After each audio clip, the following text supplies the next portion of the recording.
Welcome my friends, Seven Gray here. Thank you for joining me for another episode.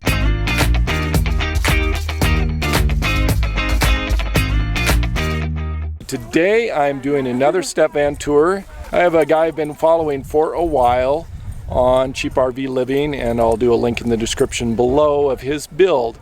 This is Tyll, and he has a Grumman Olson step van, very similar to my own. My name's Tyll Hertzens. I'm Putz on the forum. This is Putt.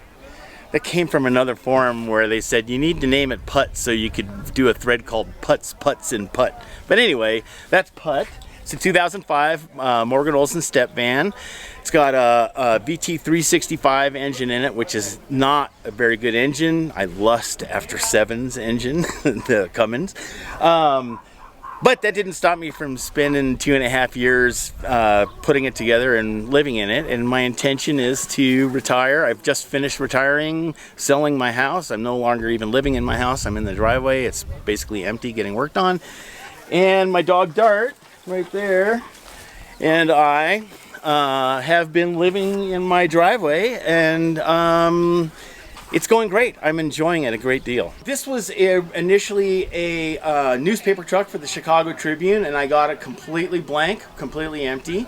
And the first year I put in this window and then insulated the entire truck and put it together. So that was the biggest, most complicated, really time-consuming part of the job, was insulating it and then putting the taco window in.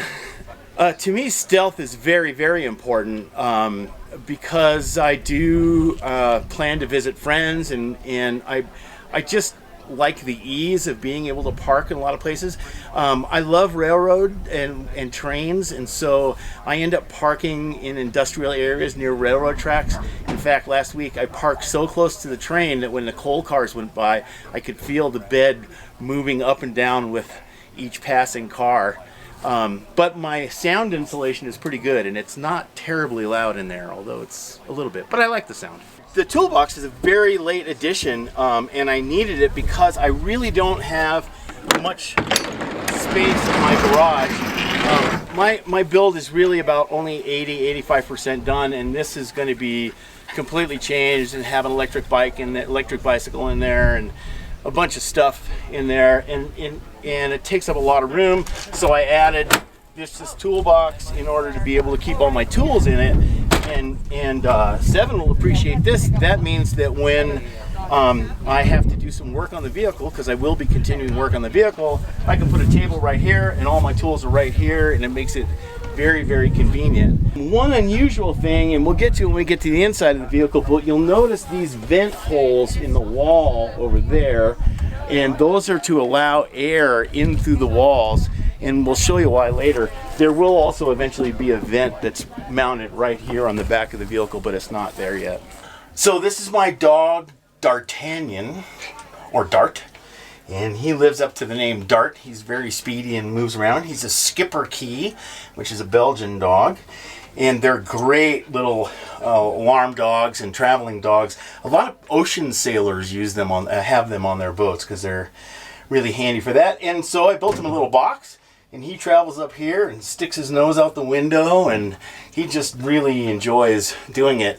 I've tried, when it was obvious he was tired, tried putting him in the back, but he just won't stay. He comes right back up here and gets in his little box. So one of the things in terms of the stealth of this vehicle is the cabin area. There's nothing, I'm not going to change very much in here. It's meant so that if somebody looks in the window, it's just a work truck. And there's even a helmet hanging over there. I have the vest like Seven, but the helmet over there, and clipboard. A lot of times I'll flip the clipboard up like that. People think that there's, I don't know, official work going on. So it's all work until we go inside. So this is the interior of Putt, and back here is where all the magic happens. That's my dreams and wet dog footprints on my belly when the dog comes in here. So this is just a twin bed, very simple. There's bed storage underneath, and then all my clothes are up here on top. Okay, so this is my composting toilet area. It's actually also My dad painted this. He's an artist, and this was his favorite painting. I'm very glad to have it here. And one of the things it does is it makes me want to keep the top of my composting toilet down, because normally I just left that up all the time, but now I have a reason to put it down. So here's my composting toilet. And it latches up like that. Have the composting material here. Underneath the seat is basically a 5-gallon bucket, but it has a separating toilet seat. So number 1 goes in the front into some jugs, and number 2 goes in the back into a 5-gallon bucket. But there's also a small ventilation system in there that goes out the bottom of the vehicle, and there's a computer fan that sucks air through this the bucket and out of the vehicle. So composting toilets don't smell very much anyway, but I literally have to open this thing up and virtually stick my head in there to smell it. It has absolutely no smell, and you know, people think, oh, composting toilet, oh, that's so creepy and weird and blah blah blah. The truth is it smells less than kind of any other type of toilet that I've seen in RVs. Those blue water ones, and they can get some funky smells, but this works really great. So the Dinette chairs are takeouts from a Mercedes van, not a Sprinter. It's like a cargo van of theirs in Europe, and they're takeouts because they're turning them into van conversions. And I actually had to look a long time before I found car or automotive seats that had parallel rails on them on the bottom. A lot of times nowadays they have these funky fixtures, so that they were thin bottom to top. So and they were $125 for the pair, but $150 for shipping. So the shipping was actually more expensive than the chairs itself. Underneath this seat is empty, so I put all my shoes underneath there. So this is a shoe storage spot. I can take the table out. I really haven't ever. This seat, underneath it are 2 6-volt golf cart batteries. This front dinette seat is also a passenger seat, because the jump seat is very, very uncomfortable. You can sit on it for about 15 minutes and then you're done, believe me. And so I made this seat so that I could remove it, and you can see that it's got a big bar on the bottom underneath there that fits into a slot over there. So I put this over here, and that, like that. And then I've got some pins to lock it into place. And now I can have a passenger sit in the front. It slides a little further forward. It's not as good a view, but it's way more comfortable than the jump seat. This is my food cabinet, and all my cabinets have these little turnbuckle thingies on it, and there's actually a little spring in there so that I can pull on it a little bit. And then there's a latch up on the roof that goes into the handle, and now I have access to all my food without having to worry about doors opening up in front of me. All my canned goods are over on this side, and I have straps. They're not bungee cords, they're cam locks on paracord that holds everything in place as I'm driving down the road. I built this spice rack. It's one of my favorite things. I love spices and sauces and mustards and stuff like that, so I use my spice rack a lot. Initially I was just putting it away, but it turns out that this ends up being a very easy way to store my teapot in the stove, and it stays right in place. So underneath this leaf here, I have a Dinette 55-liter refrigerator, top opening refrigerator, and it absolutely works great. Really, I don't have anything bad to say about this guy. It just sips energy and works good all the time. This is my electronics cabinet. I do currently have 200 watts, 2 small 100-watt solar panels up on top, and there's 2 golf cart batteries down underneath this dinette seat, and all the electrical stuff for battery charging is here, and then this is where all my electronics are going to be. This is the main switch panel, and I spent a lot of time with my soldering iron getting that all put together. The great thing about it is it's totally accessible. It's easy to work on.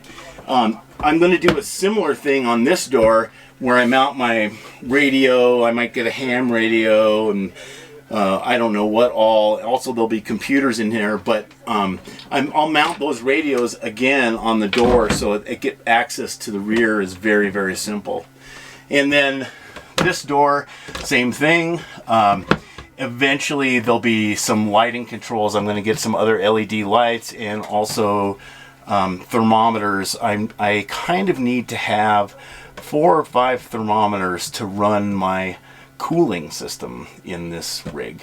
So maybe one of the most unusual parts about this van, and I haven't seen anybody else do this, and I don't know how I got this wild, crazy idea to do it, but is the cooling and heating system. We saw that little entry vent in the rear in the garage, and these, the ceiling and the walls are all 4 inches thick, and so I have the aluminum outside skin, an inch of foam, a 2-inch air gap, another inch of foam, and then the interior plywood. And I have that all the way around. And what I did was I drilled holes, 5 or 6 1-inch holes in all the wall studs and in the ceiling joists that I put in here, so that I can draw air through all the walls in the ceiling using this forward fan. I have a rear fan and a forward fan. And what it allows me to do is, as the sun heats up the outer skin, I can draw all the heated air inside between the 2 skins. I can draw all the air out so that it basically remains shade temperature in here. And I had no idea if it was going to work. It turned out to work really, really good. It stays nice and cool in here. It does not hotbox at all. So I'm really stoked about that one. So keeping it cool in the summer, I've got the insulation and the venting system that keeps it shade temperature. Eventually I'm going to make a swamp cooler that I can fit in the window and hang out the window. And it'll have to have a 12-volt pump in it and the mats in order to keep it cool, but I won't need the fans because I can actually use the ceiling fans to draw air in through it. That's the theory anyway. But I live in Montana, which means I also have to survive in the winter.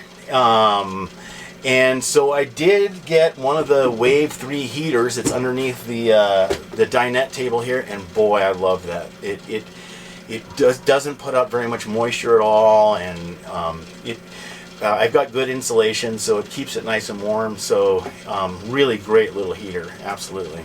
I just absolutely love step fans, and I love seeing all the creative ideas that people come up with. Tyll, you have an absolutely incredible step van, and I'm sure you have a big following from Cheap RV Living. Thank you for the tour today. That's all I have for this episode. Thank you for watching. Savor the moment. See you next episode.